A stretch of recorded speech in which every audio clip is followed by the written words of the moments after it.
जब हम पुरानी एक्ट्रेसेस की बात करते हैं तो उनकी फिल्मों और पुरस्कारों के अलावा उनके जीवन के अनकहे किस्सों और अनुभवों का भी जिक्र करते हैं। अपने दौर की सबसे हसीन हसीनाओं में गिनी जाने वाली एक अभिनेत्री की जिंदगी में भी एक ऐसी घटना घटित हुई थी जिसने न सिर्फ निर्माताओं के बल्कि उनके चाहने वालों के भी होश उड़ा दिए थे। यह घटना तब घटित हुई थी जब उनका सामना मध्य प्रदेश के बीहड़ में शूटिंग के दौरान असली डाकुओं से हुई। उन्होंने अभिनेत्री को चाकू दिखाकर उनसे अजीबोगरीब मांग की थी। ट्रेजेडी क्वीन के नाम से मशहूर मीना कुमारी का असली नाम महजबी बानो था, लेकिन इंडस्ट्री में उन्हें मीना कुमारी नाम दिया। 1 अगस्त 1933 को अली बख्श और इकबाल बेगम के घर महजबी बानो का जन्म हुआ था। मीना के पैदा होने के बाद उनके पिता बिल्कुल भी खुश नहीं थे क्योंकि उन्हें एक बेटे की चाहत थी। मीना के जन्म के बाद उन्हें एक अनाथालय में छोड़ दिया गया था, लेकिन कुछ घंटों बाद उन्होंने अपना मन बदल लिया और उन्हें वापस घर ले आए थे। अली और इकबाल की दूसरी बेटी थी और उनकी और 2 बहनें थी। बड़ी बहन का नाम खुर्शीद जूनियर और छोटी बहन का नाम महलिका था।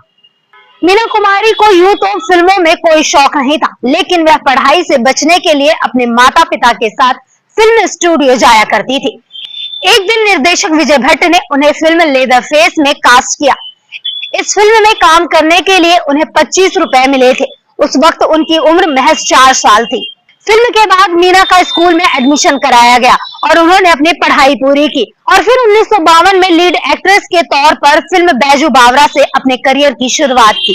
इसके बाद उन्होंने परिणीता, दिल एक मंदिर, फुटपाथ, शादा, साहिब बीबी और गुलाम, काजल, फूल और पत्थर, मैं चुप रहूंगी, 2 बीघा जमीन, चांदनी चौक, मेम साहिब, दिल अपना और प्रीत पराई, आरती, बहू बेगम और पाकिजा जैसी फिल्मों में काम किया।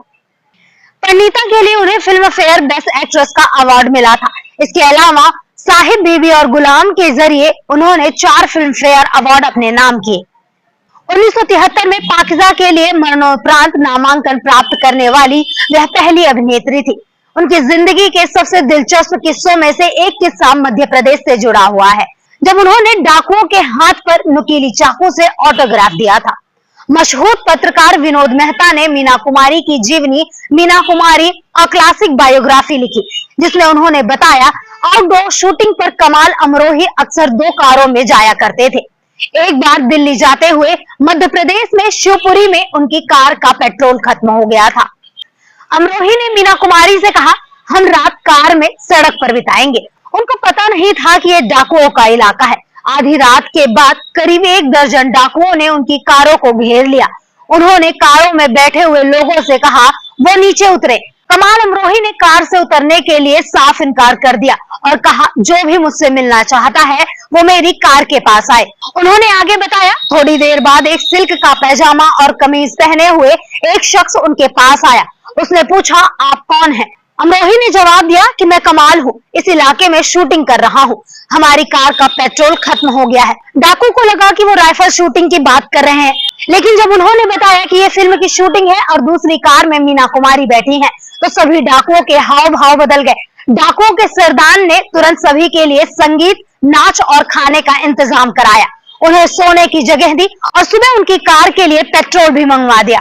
जब मीना कुमारी अपनी टीम के साथ वहां से सुबह जाने लगी तो डाकुओं के सरदार ने मीना कुमारी को नुकीला चाकू दिखाया, जिससे एक बार तो मीना कुमारी डर ही गई थी, लेकिन उसने उस नुकीली चाकू से अपने हाथ पर उनका ऑटोग्राफ मांगा। जैसे तैसे मीना कुमारी ने ऑटोग्राफ दे दिया। अगले शहर में जाकर उन्हें पता चला कि वह मध्य प्रदेश का उस समय का नामी डाकू अमृतलाल था। आपको बता दें कि 1952 में मीना कुमारी ने निर्देशक कमाल अमरोही से शादी कर ली थी और 31 मार्च 1972 को 38 साल की उम्र में लीवर सिरोसिस के चलते मीना कुमारी का निधन हो गया था। फिलहाल के लिए इस वीडियो में इतना ही। अब मुझे दीजिए इजाजत। नमस्कार।